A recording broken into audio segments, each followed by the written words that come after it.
Assalamualaikum warahmatullahi wabarakatuh, sahabatku para petani sawit. Apa kabar? Semoga kalian selalu dalam keadaan sehat walafiat dan selalu dalam lindungan Tuhan yang Maha Kuasa tentunya, amin.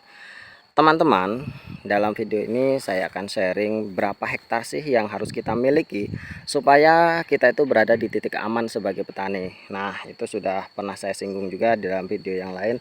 Tentunya hal ini perlu saya ingatkan kepada teman-teman supaya kita ini memang benar-benar menjaga tekad batu kita dan semangat api kita dalam tata laksana berkebun kelapa sawit.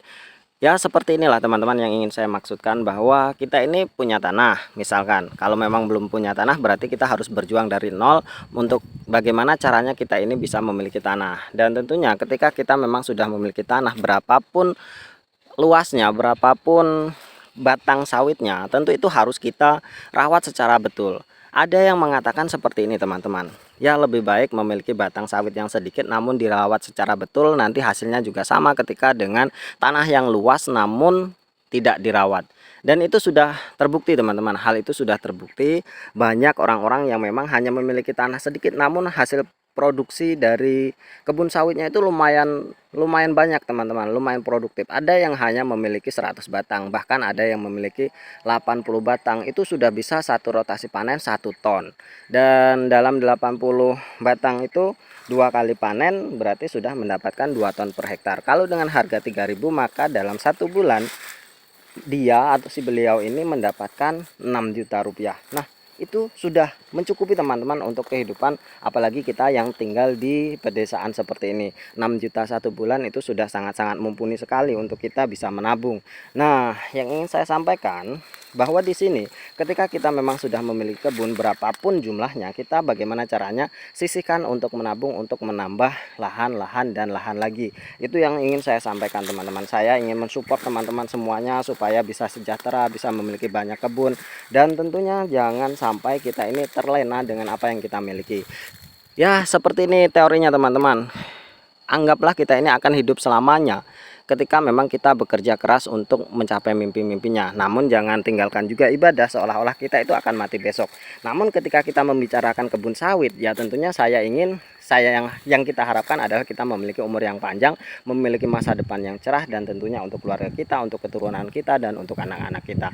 Maka dari itu teman-teman, selalu saya sampaikan kepada teman-teman semuanya yang memang subscribe video ini, yang nonton video ini, dan yang like, saya ucapkan terima kasih. Namun tidak henti-hentinya saya ingin mengucapkan bahwa kita sebagai petani sawit jangan hanya stuck di sini. Jangan hanya sampai stop dengan apa yang kita miliki. Usahakan terus bagaimana caranya kita ini memiliki usaha lain. Kalau memang kita tidak bisa memiliki tanah, usahakan bahwa tanah yang kita miliki ini memang benar-benar bermanfaat dan bisa berproduksi secara baik. Itu yang harus kita lakukan. Nah, bagaimana caranya? Tentu kita harus melakukan perawatan sawit kita ini secara maksimal.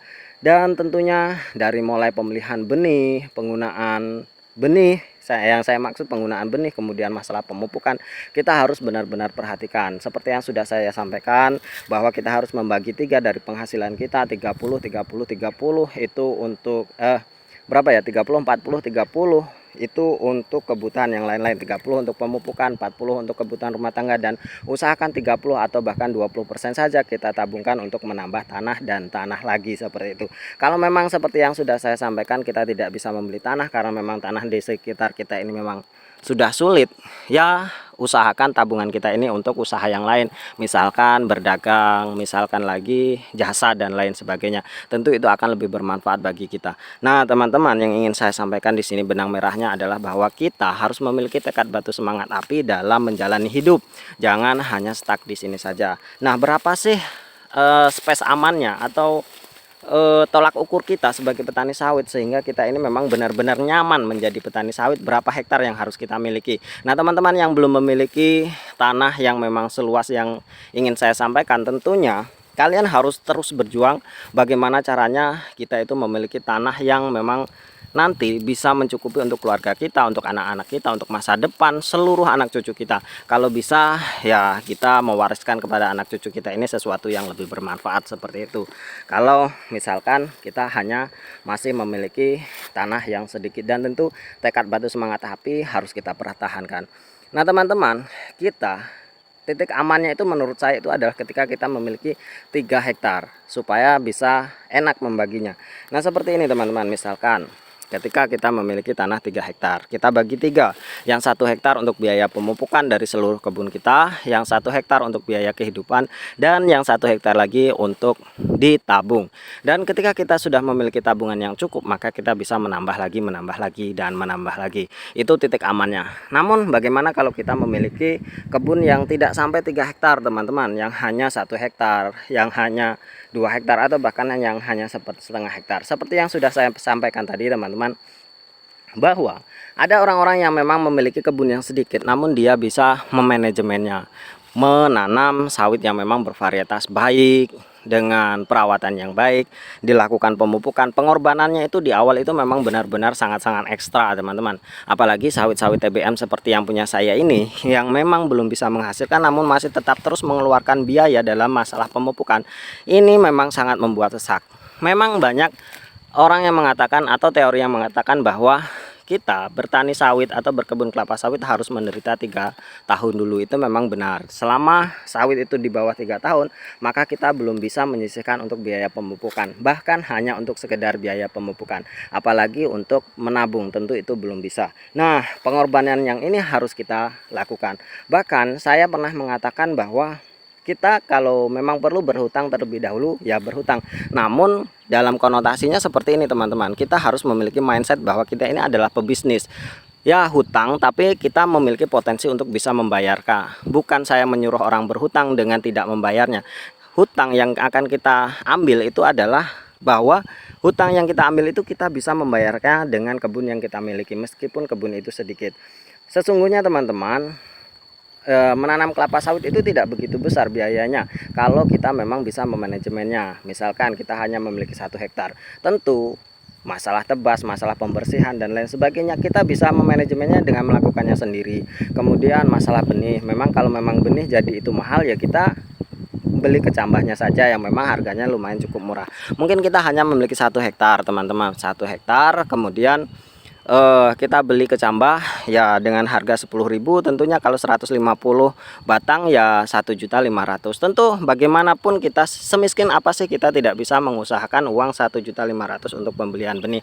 Tentu itu adalah hal yang klise bagi saya itu teman-teman. Ya ada yang mengatakan bahwa ya itu terlalu mahal, ini orang tidak punya uang. Ya usahalah. Ya bukan saya meremehkan ya.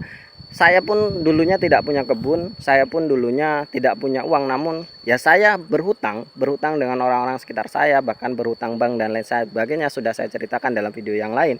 Saya dari nol, benar-benar dari nol, maka saya bisa mengatakan bahwa kita harus berhasil walaupun kita memang berangkat dari nol. Itu teman-teman. Jadi usahakan tanam yang bagus, pupuk yang bagus, rawat yang bagus, nanti kejar, genjot sampai usia 2 tahun kita sudah bisa mulai panen, dan tentunya masih tetap dirawat, nanti hasilnya pasti tidak akan mengkhianati dari usaha kita. Itu teman-teman yang ingin saya sampaikan. Jadi manajemenlah keuangan kita, bagaimana caranya supaya kita ini berada di titik aman di kebun, yaitu kita memiliki kebun 3 hektar. Ya tujuan kita harus punya target.